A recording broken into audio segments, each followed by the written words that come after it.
KGUN 9 on your side, live at 6, starts right now.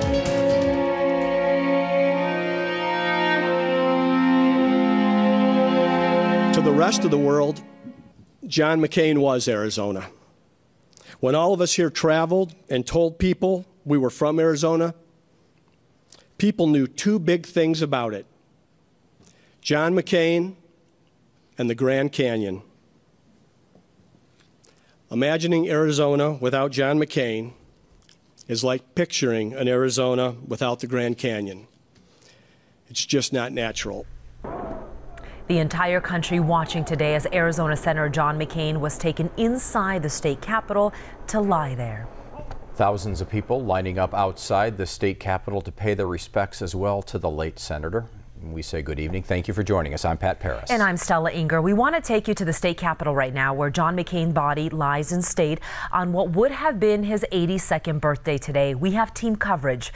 9 News 5's Jennifer Martinez is live there. But first, let's go ahead and go to Craig Smith, live outside the state capitol. Yeah, after a solemn, formal ceremony open only to close family and friends, the Capitol Rotunda is now open to the general public. And Craig, what a remarkable response from Arizonans today. Really a very large response. Reporting live, Craig Smith, KGUN 9 on your side. All right, Craig, thank you very much. We move now to 9 on your side's Jennifer Martinez, who is live in Phoenix as well. Jennifer, you've been there all morning, and volunteers have lined the street leading up to North Baptist Church with American flags. That's where the Arizona funeral will take place tomorrow. Well, Stella and Pat, this is actually one of... Monsoon brings more than just floods and lightning.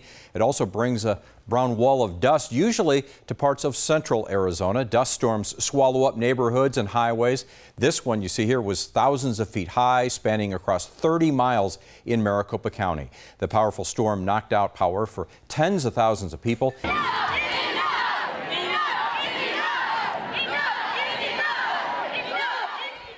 Thousands of students marching through Tucson and in cities across the country today.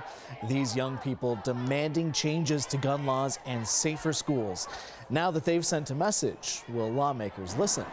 Good evening and thanks for joining us. I'm Kevin Boughton. Students gathered this morning outside the library in downtown Tucson. Thousands then marched in the streets all the way to the U of A Mall, where several speakers implored lawmakers to make changes to gun laws.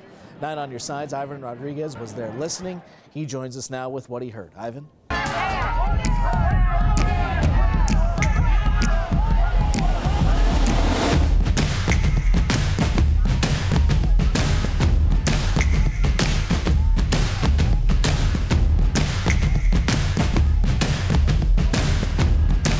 An historic day in Arizona. Tens of thousands of people in red at the state capitol. Today is the first day of the teacher walkout. Because of that, dozens of districts closed, hundreds of thousands of students forced to stay home from school.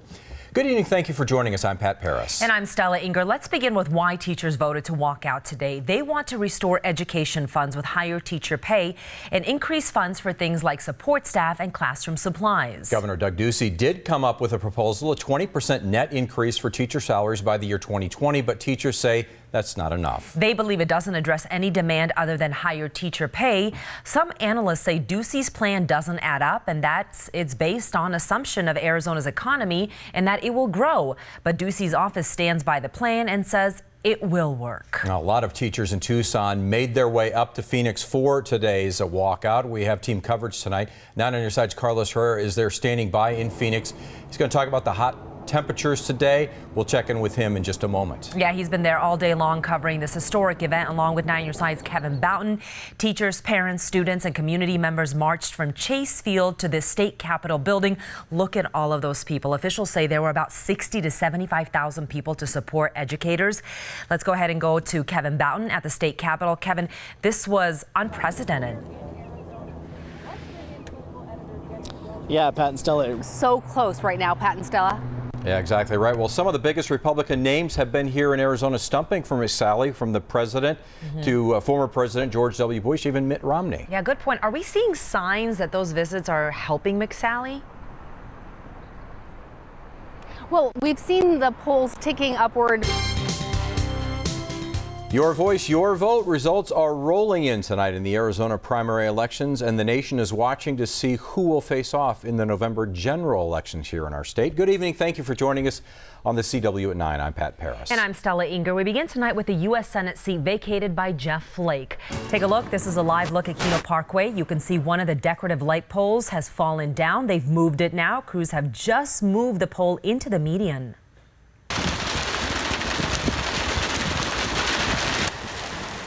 And we saw heavy rain and strong winds earlier today, the first real sign of monsoon. Yeah, plus, though, a massive dust storm passing through Casa Grande. It happened just a few moments ago. This is video sent to us by a viewer just a little while ago, about 10 minutes ago. The I-10 portion was opened up. This, of course, is near Picacho, and that dust storm has since moved on. Good evening. Thank you for joining us. I'm Pat Paris. And I'm Stella Inger. We begin tonight with that rain that everyone is talking about. Chief Meteorologist Aaron Christensen joins us now. Aaron, this is what happens when it's monsoon. Yeah, very exciting today. We had near record heat, and then that brought on some of the convective activity that brought us the rain and cooled us down. We did pick up 0.13 of an inch at Tucson's airport, and some of these storms brought on strong gusting winds today that just might have caused some damage here in the Tucson area. 9 on your sides, Jennifer Martinez is live at Keno and 22nd, where a decorative pole is down. Jenny? Well, Aaron, and this doesn't happen again. Aaron?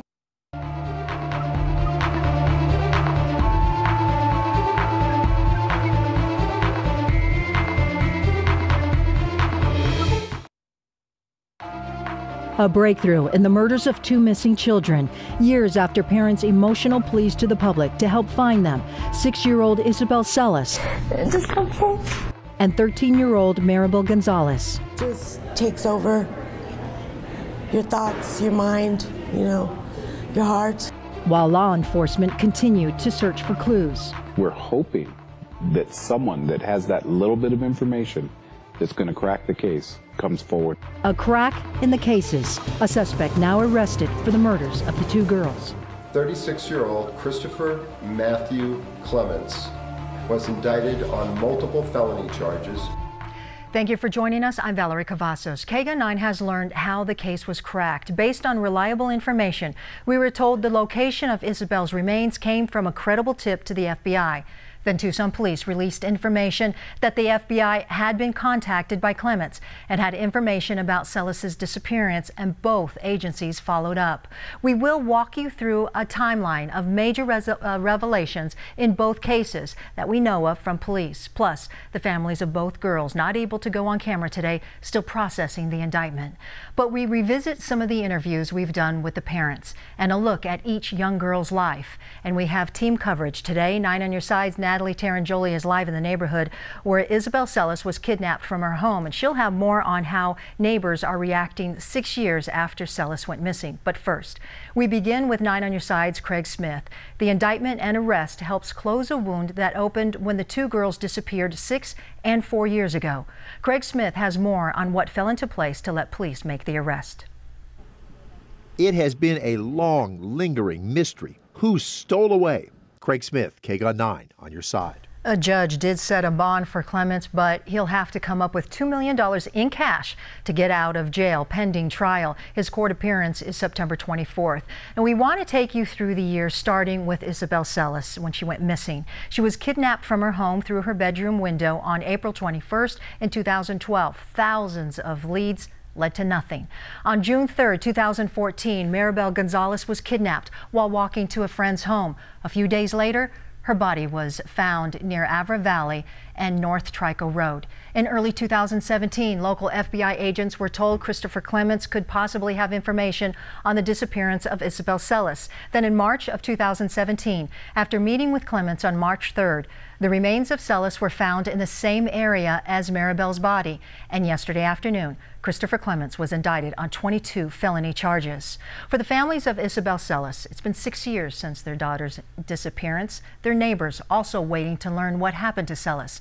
9 on your side's Natalie Tarangoli joins us live near the home where Celis was kidnapped near Broadway and Craycroft with their reactions. Natalie. That's right, Valerie. For now, we're on the east side. Natalie Tarangeli, KGUN 9 on your side. All right, thank you, Natalie. KGUN 9 has also uncovered court documents that show Tucson police had Christopher Matthews on the radar back in October 2007. Clements was picked up and convicted for failing to register as a sex offender after relocating from Oregon, where he was convicted as a sex offender at the age of 16. And Clements has appealed those convictions. We will continue our coverage of this major development in both cases when we come back. A closer look at how this all started with the disappearance of Isabel Celis. Plus, we revisit the last time her parents spoke about their missing daughter. And 2 years later, the murder of Maribel Gonzalez. What her mother is telling KGUN 9 today about the indictment in her daughter's murder. You're watching KGUN 9 on your side.